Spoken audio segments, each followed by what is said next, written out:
Hey everyone, welcome back to Make It Happen Mondays, where we talk about sales, business, entrepreneurship, personal growth, mental health, and everything in between with guests who I truly respect and I think make a positive impact on the world around us. And today's conversation is with Topaz Adizes, and he is the founder and CEO of The Skin Deep, which is an Emmy award-winning experience design studio focused on transformative power of human connection, and he is an expert in asking better questions, which I think no matter how good we get in sales or in life, quite frankly, or how experienced we are, we can all do better at asking better questions and listening, which is what this one was all about.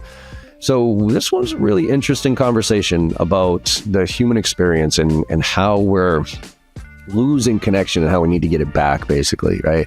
Well, I don't want to say losing, it's shifting quite significantly, and especially with social and AI. So we dove into that right out of the gate and a little bit of his background as well.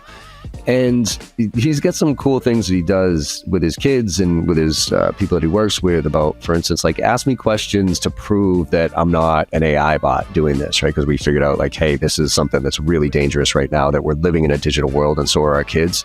So how can we prove that the person we're talking to is an AI? I thought that was a really interesting little experiment because I had to think about some questions. But the point is it gets down to our shared experiences.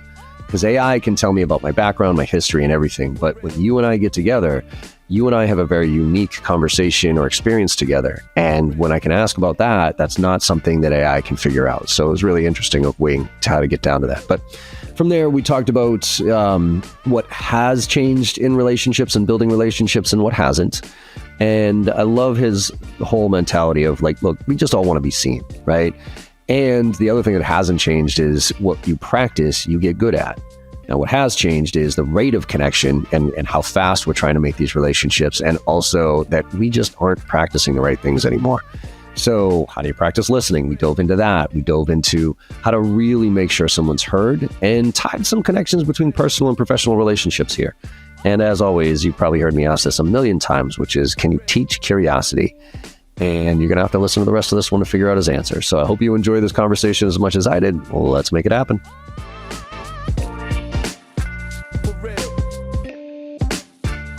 Topaz Adizes, welcome to the Make It Happen Monday podcast, my friend. How you doing? Yeah, man. Good to be here. I'm so excited for this. We ready? I know you are. I know you're ready. I'm always ready, my friend. Always I know. Yeah, let's so go. Like you heard, man, you listened to a couple of these before. Tell me about the origin story. What makes Topaz Topaz? Tell me about the parents, like where you grew up, where you get the bug and everything else. I think I've just always been interested in people, probably because my parents got divorced. They fought a lot as a kid and you're trying to figure out what's going on here. But I was always just curious in people, talking to people, asking questions. When I was 18, 19, 20, and I got a hand on a camera and a video camera and I went traveling, I just used that camera to ask people questions. It was a great bridge, door opener into other people's worlds, right? And that kind of led me on 20 years of filmmaking. The last 11, I've been running this experience design studio called The Skin Deep, where we really exploring human connection, transform, how is our relationships as human, the experience of being human shifting in lieu of all these technologies that are coming about? Because no doubt we are so good at adapting to change. We humans are just so good at adapting to change that we quickly take what was once crazy and random or what to, oh yeah, that's normal. And yet we don't realize how it's changing us. And I created Experience Design Studio to explore that.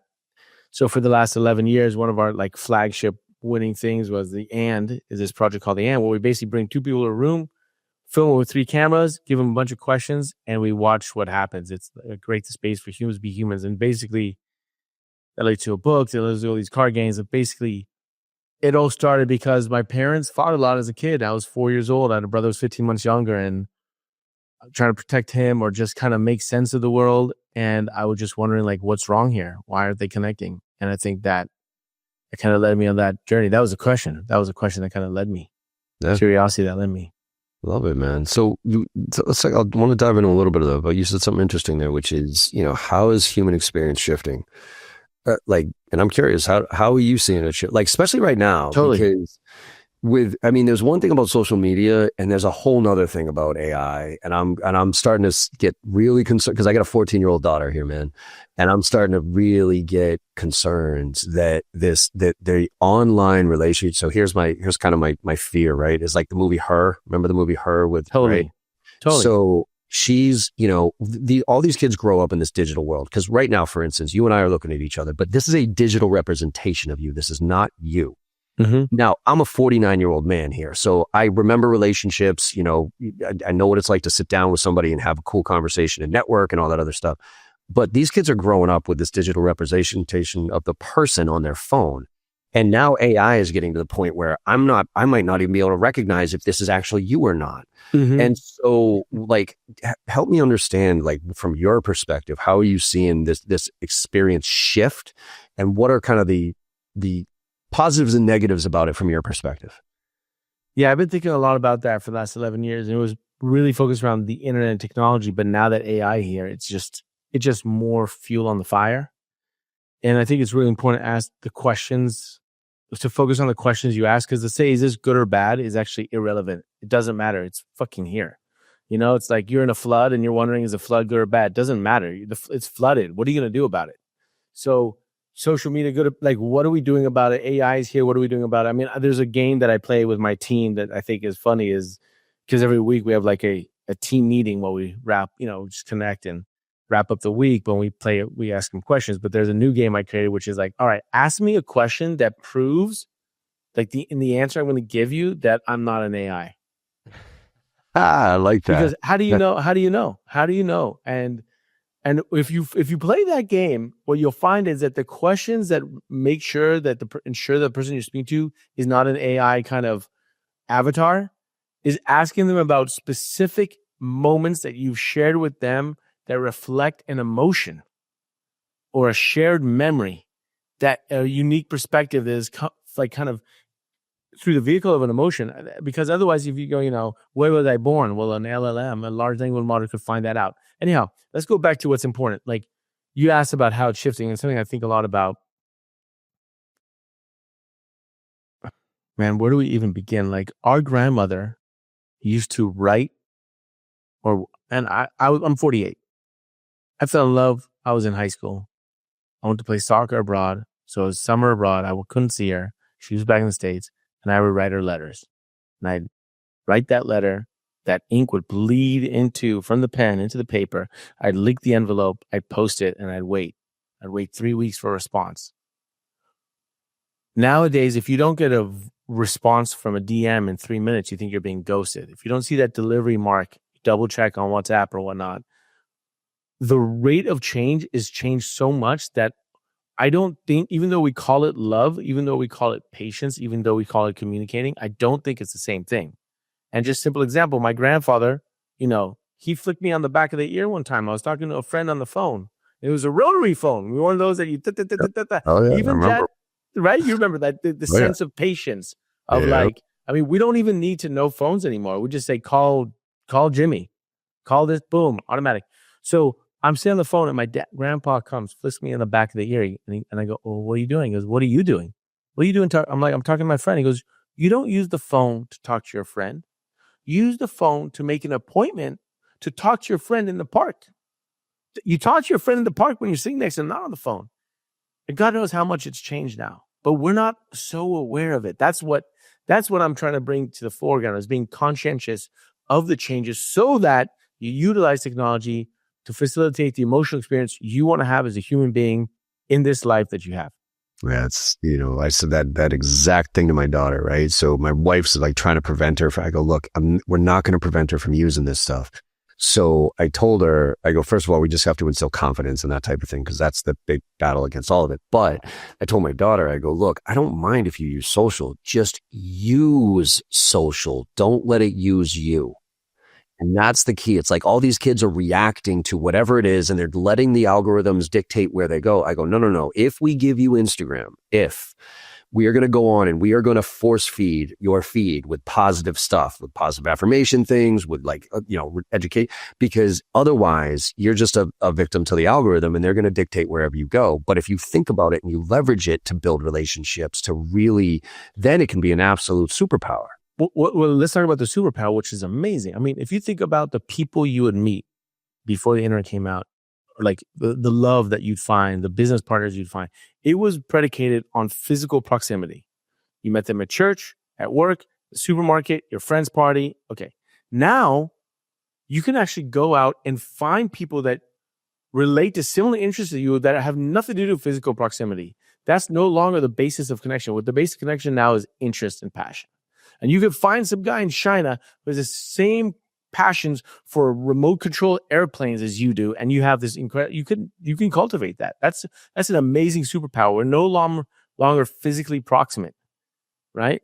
And so utilizing these kind of superpowers, I think, is really. We're having a conversation and we're miles apart, different time zones. It's wonderful. With the access of information that we have now is way beyond what it had when you and I were growing up. And if we teach our kids to learn and study the way that you and I did, which is basically memory recitation, it's not going to be helpful at all for them. Pointless. So, walking into the future knowing that, to me, is not about the answers. It's about the questions you ask. So the question is like, okay, we're going to give her a social media night. Is that a really good question? Versus how are we going to utilize social media to her benefit? How do we deepen the word benefit? To what benefit? So that she feels more expansive, so she can tap into her passions that might not be in her community, but might be in the world. And then we can facilitate that. I mean, we have to shift the way we're thinking because we do have these superpowers at hand. And if we don't use them, they'll use us. Yeah. And that's my biggest fear is like we're, and I hate to say it, but like we're a large portion of our population are just sheep and they just kind of keep going through the motions. They show up. They're almost like the NPCs in video games where they just kind of get up every day. They do their thing and they just wait for somebody else to tell them what to do, i.e. social media.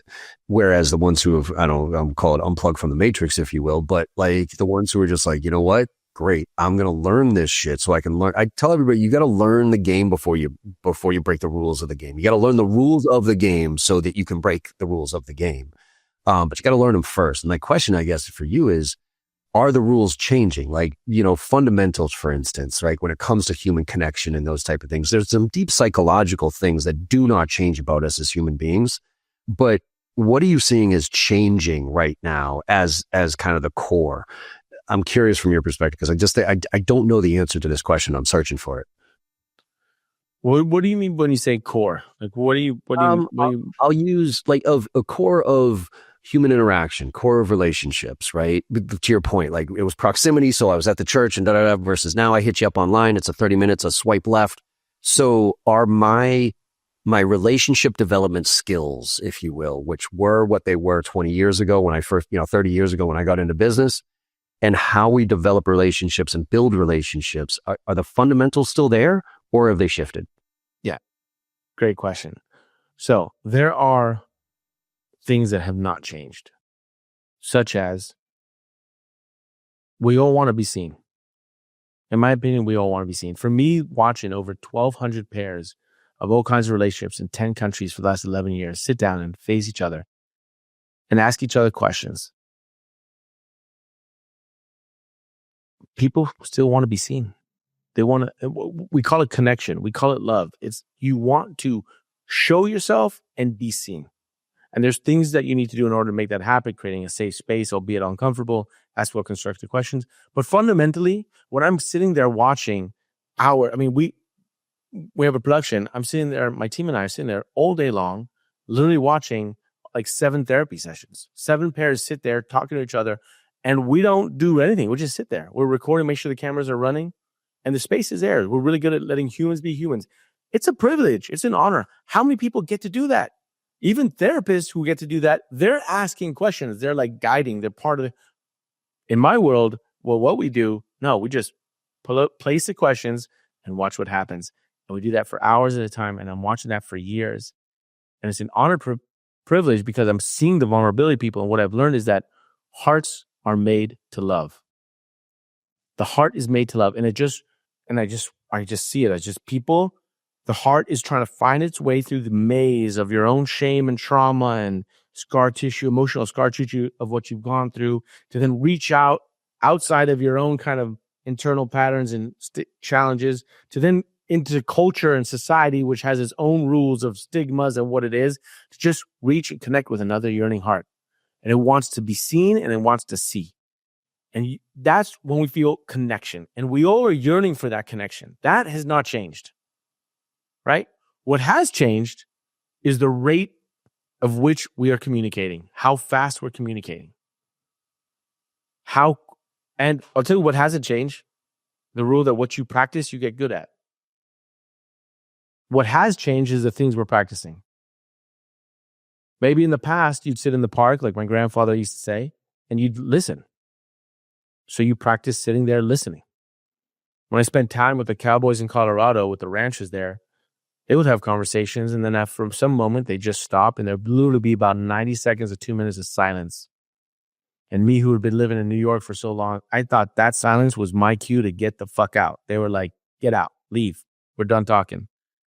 No, that wasn't the cue. It was like there was pauses to see what else comes up. There's time. Now, the urge for connection, the urge to like see each other, the urge to communicate, the fact that what you practice at, you get good, that hasn't changed. What has changed is what are we practicing? We're practicing social media, like watching things that are just yelling at us, or us yelling into the social media saying what we're doing in our world and just putting out, where's the listening? Are we practicing listening? I don't think so, right? So it's like the tools that we're using are shifting the things that we do as practice. Therefore, it's shifting what we're good at. But it's not shifting the core fundamental fact that we all want to be seen, that we all want to feel connected to other people, right? How do you practice listening? And I know that sounds like a dumb question, but No. To your point on that, like silence is the most awkward thing most people have to deal with. It's like they feel like they have to fill it with something. And you and I both know that silence is gold. I mean, especially if I spin this on the sales side of the house, like, there's the old adage of closing, right? Where you ask the closing question, then whoever speaks first loses. But like, and that's kind of dumb, but there is something to that in the sense that, like, when I ask a question, even if it's a closing question, you might be genuinely thinking about and probably going to say yes, but you're kind of cultivating what you want to say.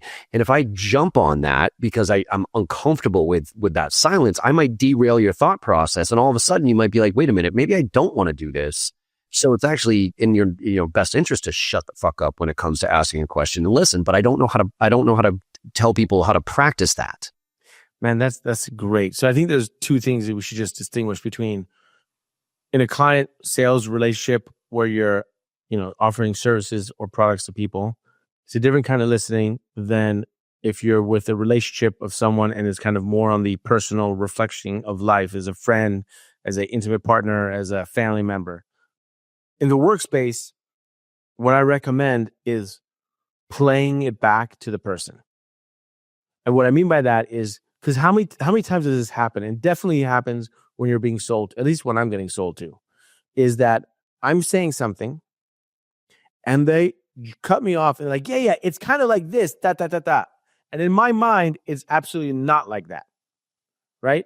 But because I don't want to be rude and say, no, fucker, you're not listening, I just continue like finishing, and I don't want to be rude and be like, yeah. And then I continue on my track and we're on two different tracks. That happens all the time. People don't want to be rude. People don't like, when you're listening, are you listening for a response and you're thinking about your response? Because then you're not listening. You're just prepping your response. You're prepping your response to make the sale. You're prepping your response so that they say you're right. You're prepping the response to show how smart you are. So you're not listening. And the best way to practice one in terms of work, in my opinion, is that before you give them your thought, play back what you hear them saying. And then give them three options. Option one, no, that's not what I'm saying. Right? That's not what I'm saying. So please, I want to play back what you're saying because I want to make sure that I get it. Please tell me if I'm saying or if I'm not right, if I'm not getting it right. And if I'm not getting it right, like, please say it again. Because it's important for me to understand where you're coming from, because this is also going to inform me in the better way I can serve you. A second option is, Yep, that's exactly what I'm saying. Thank you. Okay, so if that's what you're saying, now what happens to the person who says that? They've heard you play it back. They're like, yeah, that's what I'm saying. Their body physiologically relaxes because most of the time when we have conversations, you think it's about being right. It's not. It's about being heard. Right? This also works with your partner, with like anybody who they're intimate with. When you're like, okay, they heard my POV. They get my POV. They might disagree with it, but I know they heard it because they just played it back perfectly. So first option is like, no, that's not what I said. Second one is, yes, that's what I said. Thank you. And then we move on to a response and then you feed them, but they know they've been heard. And the third option that they have is, you know what? Now that you say it that way, shit, I don't think that way. Or you know what? I learned that because now I heard it played back to me. It actually gives me a deeper understanding or a different nuance. So let me continue on that. And this is a great way to activate listening and definitely in the client sales relationship for them to know that you are listening. Because you're playing it back. Yeah. And their physiology relaxes because they've been heard. Yeah. And they know you're on the same page. And now we can move forward together. Do you have you ever read anything like Chris Voss, Never Split the Difference, him, right? No, I haven't read Chris Voss. Just seen the masterclass, right? Negotiator? Yeah, you might be, because he's got some little nuances of that scenario, like called mirroring, right? Like kind of repeating back, like first of all, summary. But what's an interesting nuance that I picked up on was like when you do that, right? When you summarize, but let me make sure I heard you right. What you're looking for is that's right versus you're right. Like if somebody's like, oh yeah, you're right. Yep, that's it. That's more than placating you. Like, yeah, okay, cool. Yeah, you're the smart. But if they're like, no, man, that's right. Like you nailed it. Now all of a sudden they're heard. And he has a similar philosophy of like, that's all people want to do is they just want to be heard. So no matter how contentious the situation is, if you can make them feel like you're genuinely listened and heard them, then you can diffuse almost any difficult situation.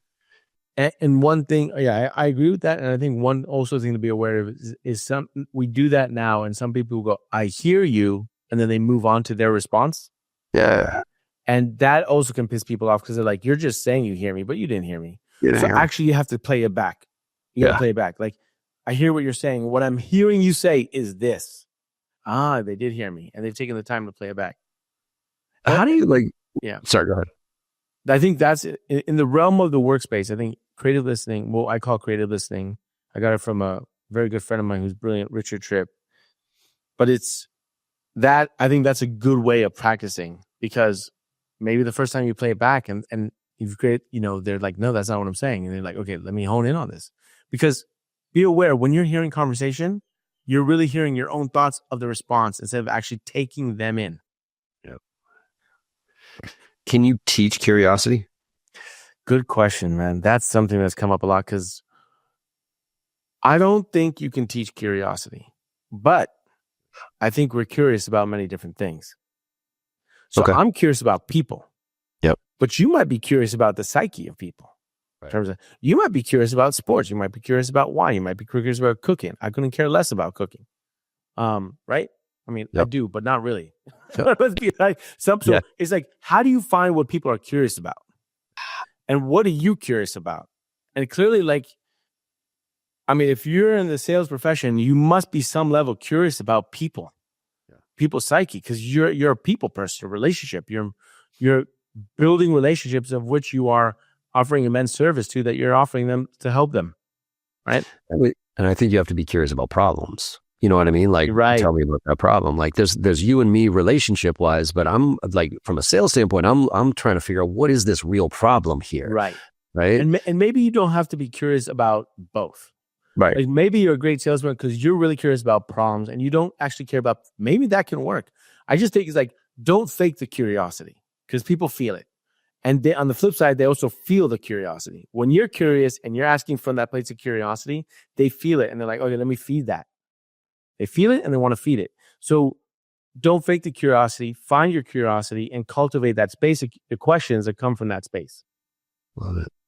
Let's go to that personal, because you got that. I'm looking at the skin deep here, some of these, and I kind of watched some of them. Yeah. How do you how do you delineate when it comes to miscommunication, right, and questions? And I'm going to use the broad brush strokes here of men and women, right? And again, I know there's millions of gray lines in between this, but I'm just going to bucket these two here. And the general sense of men are very factual and objective and kind of simple, and women are emotional and whatever. So regardless if it's of a male or a woman, how do you use questions, I guess, to get to break between the objectivity and the logic and the emotion? And is there one that's more important than the other when it comes to getting to a mutual agreement, if you will? Wow. Wait, break that down, because that's interesting. You said so say we're dividing between the objectivity and the emotion as though they're different or they're opposed. Right. So say I'm a logical person, right? And I'm like, this is like, so one of the things, and the reason I bring this up is because, if you take the word feel out of the conversation, it gets down to the why, right? Because I can't control how you feel about something. I can control what I did to make you feel that way. So one of my buddies who went to therapy, he said like his doctor, his therapist literally told him, because him and his wife were just yelling at each other all the time. And they were like, hey, just for a week, you can't say the word feel or think in your arguments. You have to tell them why. And so when they would start arguing, it'd be like, well, I feel like you don't listen to me. It's like, I can't do anything about what you feel like I do. Tell me why you don't think I listen to you. Well, the other day. Why do you feel I don't listen to you? Yeah. And the other day I came home, I was telling you about my day and and you were zoned out. You were looking over my shoulder. And then you forgot that we were going out tonight. It's like, okay. Now I understand why you feel like I don't. It's not that I wasn't listening to you. It's just that, right? So I guess, is there something to be said for objectivity versus subjectivity, feelings versus logic when it comes to coming to a mutual agreement? And can you get there from a questioning standpoint? Yeah, that's great. Oh man, there's like a lot we can talk about there. So, all right, let's talk about the objectivity, subjectivity. Bottom line from what I've learned from doing this for so long is that all the power is in the questions. It's not in the answers. And we are so focused on the answers that we miss out the fact that you might get the right answer to the wrong question. And when I mean wrong, it's like, it's not a powerful question. It's not going to put you, why did she break up with me? Okay, how helpful is that question going to help you? Versus what am I take from this relationship that I'll carry to the next? Right? What have I lost in what I'm going to become? Or what am I losing in the thing that I'm becoming? Right? I've just seen that the answer is shaped by the question. So you're already shaping the answer in how you construct the question. If you ask your kids, do you want to go to sleep now or later? You know the answer is later. Or if you say you want to go to sleep, they'll say yes, no. But if you say, do you want to sleep on the bed or the couch? Not sleeping is not an option. This question already presupposes that they're going to bed. The questions shape the answer. And we don't learn how to ask quality questions. We don't learn that. We learn it maybe from modeling in your family or modeling in your peer group. And all the power is in the questions. So check this out. Subjectivity, objectivity. You're in conversation with someone and you say, I don't know, why do we fight so much? It's not a good question, but let's just say, why do we fight so much? Why do we argue? Why did I hurt you? Why are you upset at me? Whatever. Just add the words, do you think, do you feel? So it's opposite to what your therapist said. Right. But I think the therapist had a great point, which is different, which is to communicate to the other energy that needs like tactical things that actually hold, because feeling is totally lost and they have no idea. And that I don't consider that male or female. I consider it masculine and feminine.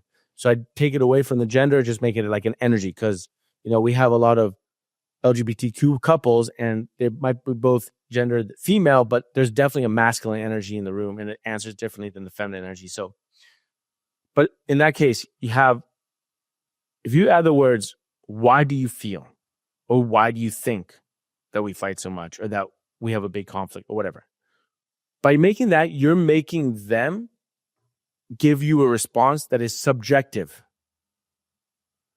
right? If I say, why do we fight so much, John, you're going to be like, well, whatever your answer is, that question puts you in the position of being the arbiter of objective truth. She'll say, well, we fight so much because of this and that. I say, well, no, that's not true. We don't fight. Da, da, da. So already that sets us up for conflict because that's not my reality. Your answer is not going to be. But if I say, hey, John, why do you feel that we fight so much? You go, well, because this, and that. I can't argue with that. That's your feeling. That's what you think. I think in the case of your therapist, which I think was actually really good, they're saying like, look, you say that, but I can't do anything actionable on your feelings. And that is, again, like sometimes we need to have what the answers are in order to act on them. But what I found in the years of doing this is that it's not about the answers. It's about sitting in the discomfort of the questions. It's about sitting in the discomfort of the questions. You're sitting there, contentious part, some calling at work, your partner at home, whatever it is, kid, just ask the question. And you know what? You don't have to answer it. Maybe the answer will come up in a week when you're on that walk finally, or after, who knows, after the dinner, something come. Ask the question and allow yourselves to be uncomfortable and sit in that space. It's okay. Because oftentimes we confound safety with comfort. You think you're uncomfortable, therefore you're not safe. You think that if you're safe, you're always comfortable. No. So as soon as you ask an uncomfortable question, you're like racing to get the answer. You get in the fight, Like, no. Hey, we have a safe space enough that we can ask a question and sit in the discomfort of that question. How do you? That's a lot there. Yeah, it is. It is. So a lot of, again, emotional driven stuff is hard to deal with, right? Because for masculine energy, it's like brutal because it's just like I don't know what to do with it. But it comes back to like, what do you practice? Like, we're not practicing sitting the emotion, and that's why oftentimes in our spaces, usually there's one energy that brings the other person. Usually in the past, it's very often been like a feminine energy that's more holistic and wants to express emotion, while the other more reserved, concrete, direct energy, masculine energy, does not. However, what we've seen is that once you step in that space, the masculine energy, which always addresses challenge and wants to overcome challenge, goes, oh, wait, we're in this space. This is the challenge now, is to actually have this. All right, let's go there. Let's do it. And it might be hard for them.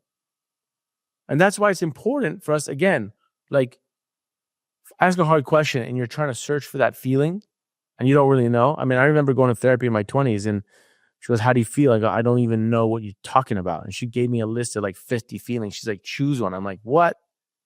Look, I get it. I mean, but the point is, when you first jumped on that bike without the assistant wheels, I mean, you fell off. So, you learned the first time you got on a surfboard, you fell off. You didn't catch a wave. You got to like practice. So how do you practice it? You got to be comfortable in the uncomfortableness and be like, okay, I don't know how to articulate my emotions. That's cool. And your partner could be like, hey, thanks for just sitting in the space with me. And I think that's what because in our effort to always find the answer, whether it's at work or in the relationship, we're running past the discomfort of sitting in the space, which is where the answer is seated and it will soon blossom. But in our rush to get the answer, we're not like giving you the space to sit and practice the feeling of like listening to yourself, seeing what that emotion is, and allowing you to be you. I don't know. Maybe it's too foo-foo. I feel like it's too foo-foo. No. I feel like all this is just, you're like, this stuff is, again, doesn't make any sense. Like, give me space. Let me No, sorry. No, it's not at all. Because look, we're talking about human connection here at the end of the day, right? Whether it's sales, whether it's personal relationships, whether it's partnerships, it doesn't matter. It's about finding a way to connect with people in a way that isn't superficial, that isn't artificial. And I feel my fear, and there's a reason I was interested in this conversation, is I feel like we're just sprinting towards artificial, and our relationships are so shallow these days, and we don't even talk, like we're all arguing. There's no middle ground anymore for anybody. And nobody's willing to listen, really listen, but also nobody knows the right type of question to answer to listen. And I think that's the challenge. It's like, here's one I'd love your opinion on, right? It's like, let's talk political. I'm not going to pick sides here, but it's like a lot of people are like, well, why do you feel that way? Well, that's again, this is why I feel this way because, and now it's an argument, but it's just, instead shifting it to slightly say, could you help me understand how you got to believe this? That's a nice question. Right. So instead of why do you believe this? Well, fuck you. This is why I believe it because, and now you're going to be like, well, that's not true. Like you said earlier, but if just take a step back, could you help me understand, like, how did you all of us, like, because I remember you back in whenever, and you believed these things, and now it feels like you've done something different. So how did you come to this belief? But do you see how can you help explain to me how you came to this? Can you help explain to me? That instantly puts you in a vulnerable position because they're helping you. Just by putting that in the construction of the question, already you're offering kind of a peace offering, because you're making yourself vulnerable. You're going, hey, I need help to explain. Like, whoa. Now, if they're an asshole and they're going to come at you aggressively while you put that, it's more difficult for you to attack someone when they offer you a question like that. It's much easier to attack someone in defense when they're pointing a finger at you. Why the fuck do you feel like that? Versus, hey, can you help explain to me why? And now, obviously, you can say that in a tone that feels the same as like, why the fuck? Da-da-da. But if you come with curiosity of like, hey, I'm curious about this. I respect this and this about you, but this I don't really get. And I'm really curious. Can you help explain to me? Like, because I'm curious, not because I want to prove you wrong, because I do respect your own opinion in your own space. So I would like to know how you came to that conclusion, because it's not even for you to convince me, right? When you feel that in the sense of the question and the construction of the question, both the tone and the construction, it puts you in a much better position to have a conversation that facilitates some sense of connection versus not. And you just shaping the question. That's what I'm saying. Like, the power's in the question, and we're all focusing on the thing we want or the answer. And it's like, okay, whatever you want, focus on the question. Shape the question in a way that already directs them to make it conciliatory, to make it a space where you can actually learn to understand one another and connect. What's the difference between like asking a question to understand and like a leading question? So some of the stuff that you've talked about is kind of like, you want to know like kind of where you're going with this there's two trains of thought on this. One is, I actually don't want to do any preparation. I just want to come in curious and I just want to ask a bunch of questions, see where this goes, right? The other one is like, and I'm going to angle this on the sales side of the house, like, I need to get this motherfucker to close this deal. So I'm going to ask leading questions, some assumptive questions, and I'm going to try to lead this person. And there's this negotiation book out there called Getting the Yes, which is the whole concept of you get a bunch of little fucking yeses and all of a sudden you get yes at the end. So it's like, you ask all these questions. And I remember I sat through a timeshare pitch. And they asked me, and I was like, yes. And it just like, you feel like you're being manipulated.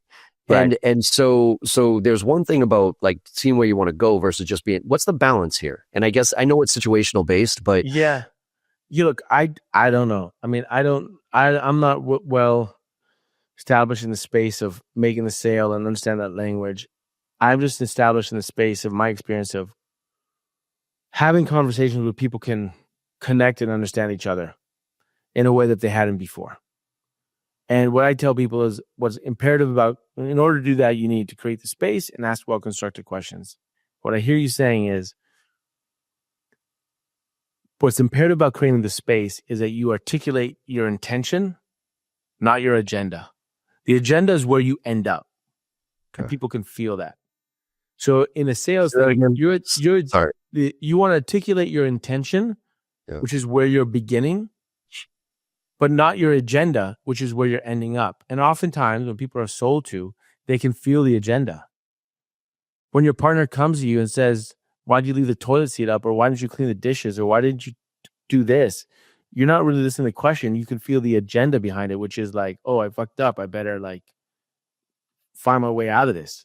So when you feel an agenda from someone, which is like they want to get you to where they want to go to, what comes out from you is your head, which is there to protect you. And it's like, wait 1 second. There's something going on. There's an agenda here. They want us to get to point C. I don't want to get to point C. I don't even know if I want to. But the point is, if you say the agenda where we begin, then it's like, okay, that's where we begin. I don't know what we're going to end up. Might not make the sale, but this is where I'm coming from. And if they know where you're coming from, there's a level of trust that comes out because like, oh, that's where they're coming from. And they feel it. Let's take the positive version of this for a relationship. Yeah. Right. So my agenda is to save my marriage. Okay. So I ask questions like, or I guess maybe my intention, but no, I think your intention is to save your marriage. Like you don't know you don't know how to save it. If your agenda would be, I'm going to save my marriage by apologizing to her or getting her to apologize to me or for us to do this, then you think you already know the solution. You think you already know the answer. Gotcha. Okay. But your intention, it sounds like in that case would be like, my intention is like, yo, I want to save my marriage. That's where I don't know how to do it. No, but does that work or no? Let's go. Well, does that limit your curiosity in the sense that if my intention is to save my marriage, I'm going to ask questions with a specific intent in mind, right? To save my marriage because I want to get to the deeps of it. But maybe you are on a different playing field here, right? So for me, try to force this down versus just having a conversation about where the fuck are we right now? Yeah. And can we save this marriage? So I guess right. Help me. Yeah. So yeah, great. This is good. Look, you go to your partner and you start asking them questions. Why do you think we fight so much? And what is it teaching us? They're like, where is this coming from? Yeah. They're like, where the fuck is this coming from? Yeah. Well, if you come and say, listen, I feel, right? I feel because that's my own experience, or I'm experiencing for whatever reason because this, that makes me feel that like our relationship is at risk, and I want to save it. I'm not sure how to save it, but I want to save it. So therefore, I like to ask questions, and I want you to ask questions. Now, we can play like this card game. We can play this book that I found, whatever. But I got questions. Then they know where you're coming from. And then they're like, okay, let's go on this journey. Versus, hey, our relationship is at risk, and I think the only way for it to solve is that we have to have deep, meaningful connections where we both cry and hug each other. And the other person's like, what the fuck? I don't know if that's what I want. I don't know. Then you're like, you're forcing me into a corner. And so the point is this. Look, humanity, it's not inside of us. It's between us. So how do you cultivate it? That sense of connection is not inside of you. It's between you and other people. So the question is, how do you cultivate that space? You cultivate it by inviting the heart, if you will, the feelings, like safe space, uncomfortable, but to converse. The mind, though, that shit's built to protect you. And it's great at protecting you. So you have to invite conversations you have to create and cultivate conversations and invite the heart out, not the mind out. And if you come to one and say, hey, I want to have a conversation because you hurt my feelings and I want you to apologize to me, your mind is going to come out to the foreground and protect you. And like now you're having a conversation with the other mind, and that's not really going to connect you. If instead you say, listen, I'm really upset this thing happened. I don't know why it did or how it did, but I just want to have a conversation to explore it. I don't know where it leads to. I don't know I'm not looking for an apology, but I'm looking for greater understanding. That's what I'm looking for. I don't know in what form it's going to come. I don't know where we'll end up, but I know where we're beginning. And people know where you're starting from. And that's more of an invitation for the heart to come out versus the mind. Because as soon as the mind comes out, now we're playing politics. I mean, is there some form of that when you're making a sales, when you're like having a conversation that you kind of want to avoid one side of their mind and another? Yeah, always. Most sales reps are scared to death of the objections. They want to avoid them at all costs. So they're going to try to angle everything, and they're going to hear what they want to hear. That's the problem in sales, is that they come in with a defined goal of what they're trying to do. For the most part, they're trying to close the deal so they can get their fucking commission check. And really, ultimately, what sales is truly all about is solving problems. And so if you go in with the mindset of, hey, I'm looking to solve a problem here. And like I said earlier, maybe I can solve it, maybe I can't. But my job is to help you either achieve your goals or solve your problems. And that's why I'm here. And I think if you go in with that intention, then you're open to asking and being curious and all that other stuff. But if you go in with the agenda of, I'm trying to close this deal. I actually just wrote a blog post on this about people who are starting companies. if you are an entrepreneur and you start a company with the end goal in mind, like I want to sell my company to, I want to go public, like the likelihood of you getting there is almost zero because entrepreneurship is fucking brutal.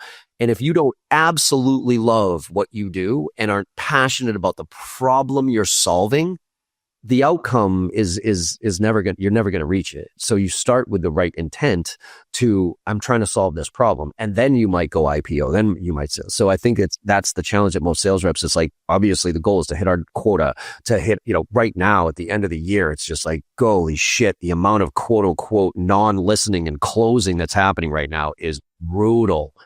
And so, but if you just listen to people and figure out what their actual problem was and they felt heard, now all of a sudden, like it's a relationship. It's not a sale. And that's in the world I'm in, at least, you're looking for the relationship, not the sale. Because the relationship will lead to way more sales than anyone ever would. That's what I hear. That's what I'm hearing is like, if someone's coming at you with a direct sale, they're not listening to you. You feel it. And what comes out is your own mindset to protect you. Be like, I'm not going for this. This is a sale. Versus if their intention is to understand your problem and help you solve it, then that kind of deactivates the mind that's protecting and is like, okay, how do we get there? Yeah. 2 more points on this. First of all, where'd the title come from? The and. Oh, because a relationship is not you or I, us or them. It's you and I. It's like us and them. It's the and that connects us, right?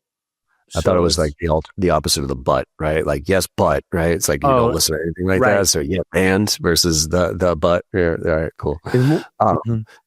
And let's finish up with like some super practical and tactical stuff here on like how people can practice asking questions and listening. And I want to put this in the sense of helping me out. I'm going to be super selfish on this one. That 14-year-old daughter comes home from school. What a 99% of parents ask, how was your day? Yeah. Right.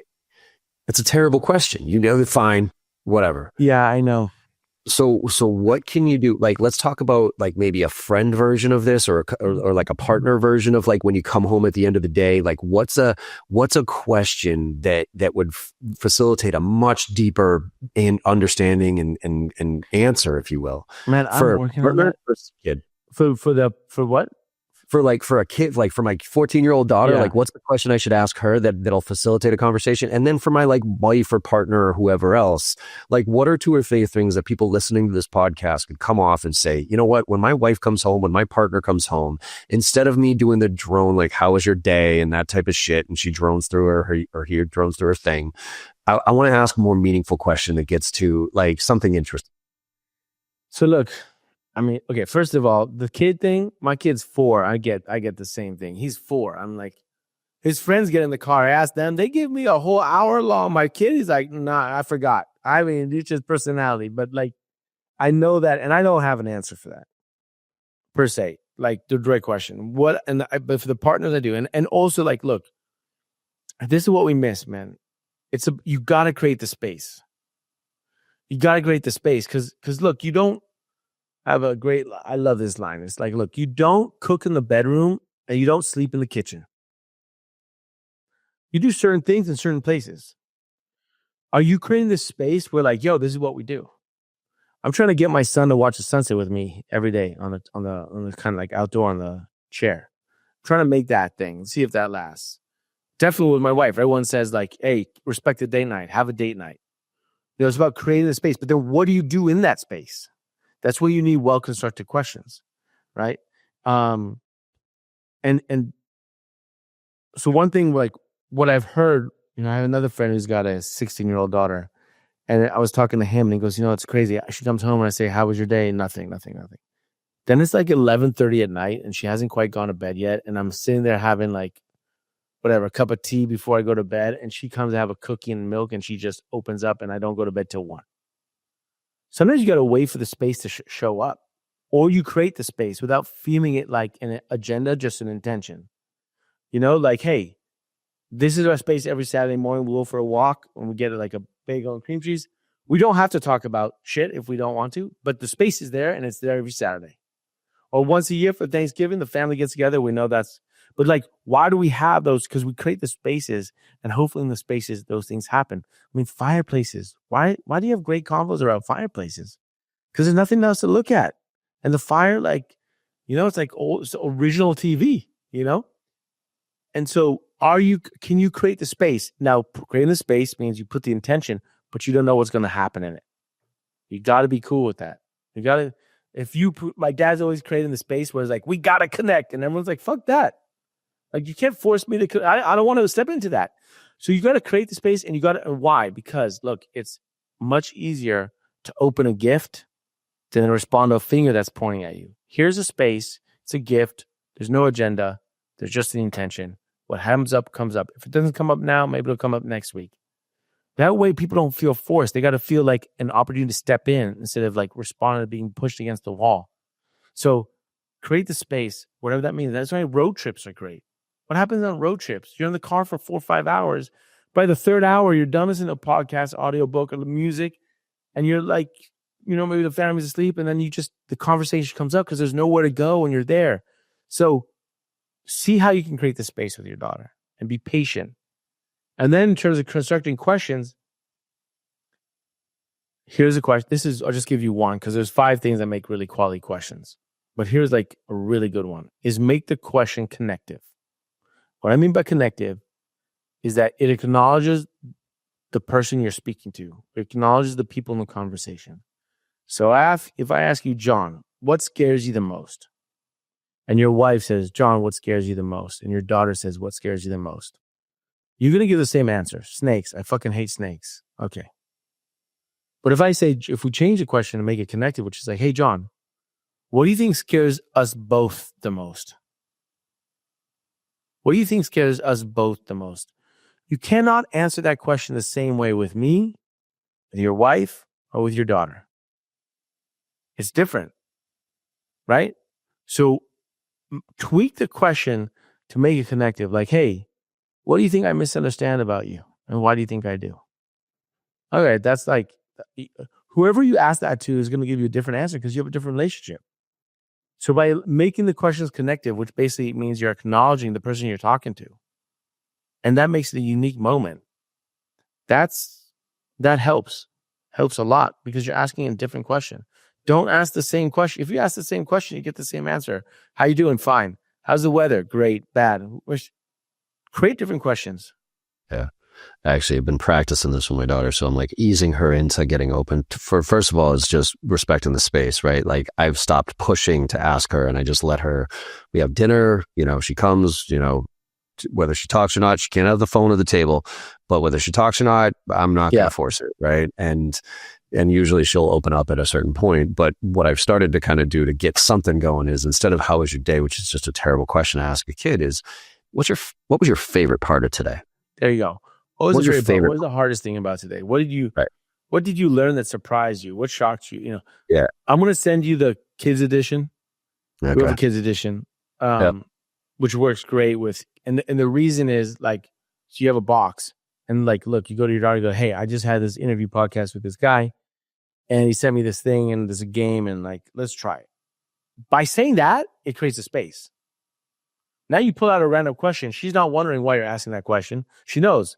Well, because there's a game here. It's called the and there's like 200 questions. And then I have in those like really interesting questions that I don't think you've asked her before. When was the first moment you knew that I trusted you? What do you think is the hardest thing about being your dad? She's now going to be herself in your shoes, right? Hopefully you're asking questions, and we have a lot, right, that like make you take pause because you haven't asked that question before or definitely haven't asked it often. And that's where there's space for exploration. That's where there's a space of anticipation. Oh, shit. This is what I would say, but what is he going to say? Right?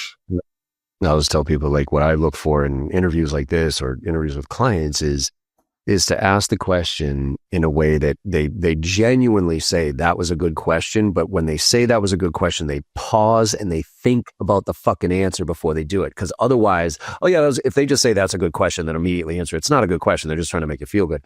But if they're like, man, you just, And when I talk about adding value to somebody's life, if you can get somebody to think differently, I think you add value to their life, right? Because I could be going through my life about, like, I got this, whatever it is. And all of a sudden, some sales rep asked me this fucking like, ooh, holy shit. Wait a minute.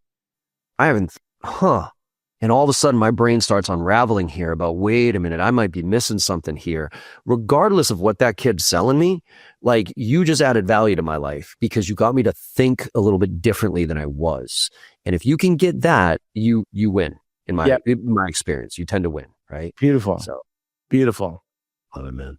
Awesome. Well, this was interesting. Like, I was kind of nervous coming in about, like, hey, am I going to be all right asking questions to somebody who's studying questions here? Because I got no, real experience other than sales, but and having this podcast. But I think going back to it, like, the reason I started this podcast was because I think I've been blessed with being genuinely curious. And I think it's because I know I'm not the smartest kid out there. So I try to, and this is the way I learn. I learn from people who are smarter than me, and I ask them questions to try to figure things out because I don't like reading shit and I don't like watching shows or any of that stuff. So, the curiosity factor, I think, has been a blessing for me. And I'm trying to help other people, like, care enough to be curious about their profession, about the people they're talking to. And I appreciate you sharing some of your insights here. So, oh man, this is great. I got at least 2 pauses in there, at least 3 pauses. You made me really, and I really appreciate that, man. Thank you. Love it. Awesome. Well, Topaz, where can people find out more information about what you're working on? Where do you want to point them? Where can they find out more? Well, 12 Questions for Love. The book is out anywhere you get your books, ebook and audiobook. theskindeep.com. Okay. We have decks for coworkers and team building to make really an incredible tool for really efficient teams. We got 15 other editions you can get for family, friends, kids. My favorite one is the self, actually, that you play with yourself, which is cool.